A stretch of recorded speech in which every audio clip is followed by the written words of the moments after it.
ஓம் சாய்ராம். என் அன்பு செல்லமே, என்னுடைய அழகான தங்கமே, வாழ்க்கையில் முன்னேறும் நேரத்தில் தேவையில்லாத ஆட்களை கூட வைத்துக்கொள்ள வேண்டாம். அது மட்டுமல்லாமல் தேவையில்லாத விஷயங்களை பற்றி யோசிக்கவும் வேண்டாம். ஒவ்வொரு காலகட்டமும் நிச்சயமாக சத்தியமாக உன்னுடைய வாழ்வில் பேரின்பத்தை நீ அடையும் நேரம் வரும் என்று நான் சொல்லியிருந்தேன். அந்த நேரமானது உன்னுடைய வாழ்க்கையில் வந்துவிட்டது. நிறைய நாள் நிறைய நேரம் கஷ்டப்பட்டு விட்டாய்.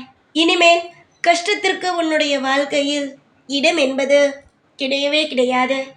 ஒவ்வொரு காலகட்டமும் நீயும் அளவுக்கு மீறிய கஷ்டத்தை அனுபவித்து விட்டுத்தான் இப்பொழுது என்னிடம் வந்து சரணாகதி அடைந்து விட்டாய். எனக்கு உங்களை விட்டால் வேறு யாருமே இல்லை. நிச்சயமாக சாய், நீங்கள் தான் என்னை காப்பாற்ற வேண்டும் என்று. சரி, நான் உன்னை காப்பாற்றுகிறேன். ஆனால் ஒன்றே ஒன்று தங்கமே, அதை மட்டும் வாழ்வில் மறந்துவிட வேண்டாம்.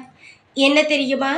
நீ முன்னேறும் நேரத்தில், உனக்கு நல்ல யோசனைகள் வரும் நேரத்தில் உனக்கு நடுவே பூந்து இதை செய்யாதே அதை செய்யாதே என்றும் சொல்லி உன்னுடைய மனதை கெடுக்கும் நபரை நிச்சயமாக உன்னுடைய வாழ்க்கையில் எப்பொழுதும் உன் பக்கத்தில் வைத்து கொள்ளாதே. ஏனென்றால் உன்னுடைய வாழ்வில் நீ முன்னேற வேண்டும் என்று ஒரு முயற்சியை எடுத்திருப்பாய். ஆனால் அது எல்லாவற்றையும் கலைப்பதற்காக ஒரு ஆள் மிக பெரிய ஒரு திட்டத்தை போட்டுக்கொண்டு தான் இருக்கிறார்கள்.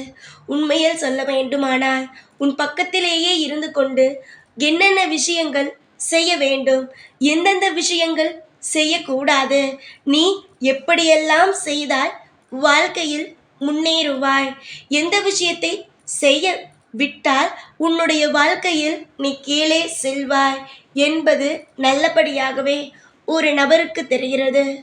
உன்னுடைய வாழ்க்கையில் நீ எது செய்தால் நன்றாக இருப்பாய் என்பதை உனக்கு தெரிவதை விட உன் பக்கத்திலேயே இருக்கிறான் பார், அவன்தான் சரியாக இந்த மாதிரியான விஷயத்தை எல்லாமே செய்வான்.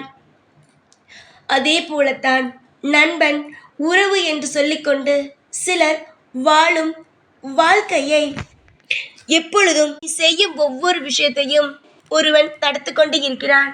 உனக்கு இதெல்லாம் சரி வராது, நீ ஏதாவது ஒரு விஷயத்தை சொன்னால் இதெல்லாம் உனக்கு ஆரம்ப காலகட்டத்தில் இப்படித்தான் நன்றாக இருப்பது போல இருக்கும், ஆனால் உனக்கு இதெல்லாம் சரிப்பட்டு வராது என்று உன்னை எப்பொழுதுமே அவன் எந்த ஒரு நல்ல காரியமும் செய்ய விடாமல் வைத்திருக்கிறான். தங்கமே, உன்னுடைய வாழ்க்கையில் உனக்கு ஒரு விஷயம் பிடித்திருக்கிறதா, அதை செய்.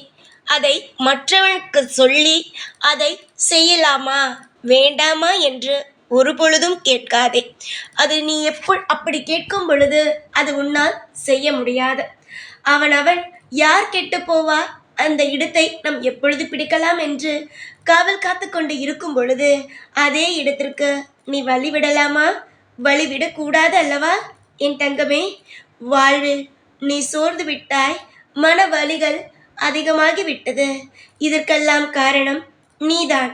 உன்னுடைய வாழ்க்கையில் நீ செய்ய வேண்டிய விஷயத்தை முன்பே உன்னுடைய நண்பர்களிடமும் உன்னுடைய உறவுகளிடமும் சொல்லும் பொழுது இதெல்லாம் தேவையா, இதெல்லாம் உன் வாழ்க்கையில் எதற்கு என்று கேட்பார்கள். அப்பொழுது நீ சோர்ந்து விடுவாய். ஆனால் ஒரு விஷயத்தை நீ செய்ய போகிறாய் என்றால் யாரிடமும் கேட்க வேண்டாம். உன்னுடைய மனதுக்கு அது சரி இது சரி என்று தோன்றினால் மட்டுமே அதை நீ தாராளமாக செய். என்னுடைய வைரப்பிள்ளையே, என்னுடைய தங்கமே, எல்லா விஷயத்திலும் பொறுமையாக இரு. உனக்கு வரவேண்டிய அற்புதமும் அதிசயமும் கூடிய சீக்கிரமாக உன்னுடைய வாழ்க்கையில் வந்து சேரும். காலம் முழுவதும் எதுவுமே அடுத்தவர்களிடம், அதாவது உனக்கு அம்மா அப்பா என்று இருக்கிறார்கள், அவர்களிடம் கேட்டு செய். நீ வணங்கும் தெய்வத்திடம் கேட்டு செய். அதை விட்டுவிட்டு மற்றவரிடம் நீ கேட்டு செய்யும் பொழுது அது உனக்கு நிச்சயமாக நல்லதாக இருக்காது. நான் உனக்காகத்தான் ஒவ்வொரு விஷயத்தையும் சொல்கிறேன். காது கொடுத்து காது கொடுத்து கேட்க முடியவில்லை. இல்லை, நான் எது செய்வேனோ அதுதான் செய்வேன் என்றார்.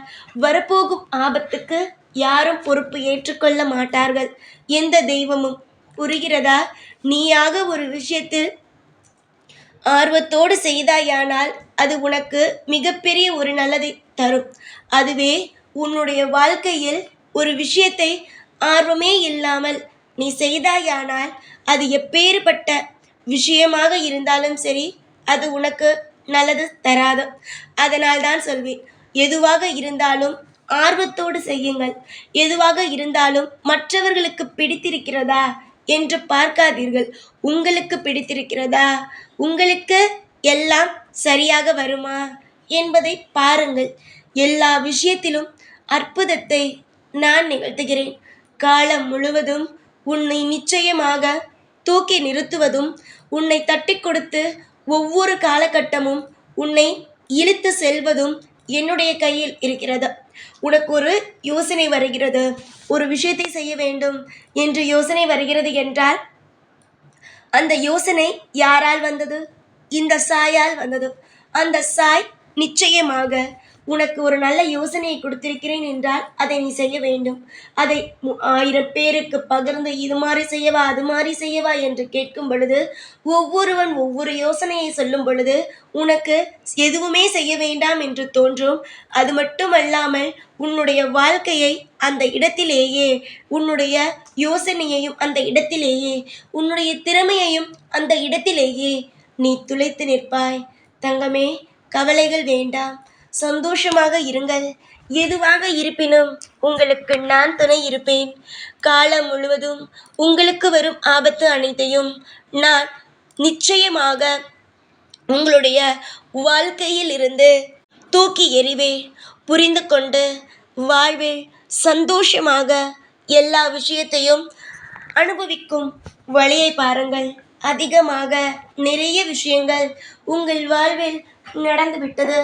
இனிமேல் உங்கள் வாழ்க்கையில் நடக்கும் ஒவ்வொரு விஷயமும் இன்பமாகவும் அற்புதமாகவும் இருக்கட்டும் என்று நினைத்து ஒவ்வொரு விஷயத்தையும் செய்ய துவங்குங்கள் என் தங்கமே. நான் ஒருவனுக்கு ஒரு முறை வாக்கு கொடுத்தேன், ஆனால் நிச்சயமாக அதை அவன் பின்பற்றினான், ஆனால் அவன் வாழ்வில் முன்னேறுவான் என்று தான் அர்த்தம். அதுவே என் வாக்கினை கேட்டுவிட்டு அதை அப்படியே எதுவுமே ஒரு விஷயமாக எடுத்துக்கொள்ளாமல் அவன் விட்டானானால் அவன் மிகப்பெரிய ஒரு கஷ்டத்தை அவன் பார்க்க போகிறான் என்றுதான் அர்த்தம். புரிகிறதா? நல்லதுக்கு சொல்லிவிட்டேன். நல்லவர்களை பக்கத்தில் வைத்துக் கொள்ளுங்கள். இந்த மாதிரி துரோகம் செய்பவர்களை எப்பொழுதும் பக்கத்தில் வைத்துக்கொண்டு தேவையே இல்லாமல் கஷ்டத்தை அனுபவிக்காதீர்கள். நல்லது நடக்கட்டும். காலம் முழுவதும் உங்களுக்கான அனைத்து விஷயங்களும் உங்களிடம் சேரட்டும். பொன்னான என்னுடைய பிள்ளைக்கு அனைத்தும் பொன்னானதாக நடக்கட்டும். எப்பொழுதும் உன் கூடவே இருப்பேன். இந்த சாய்நான். ஓ சாய்ராம்.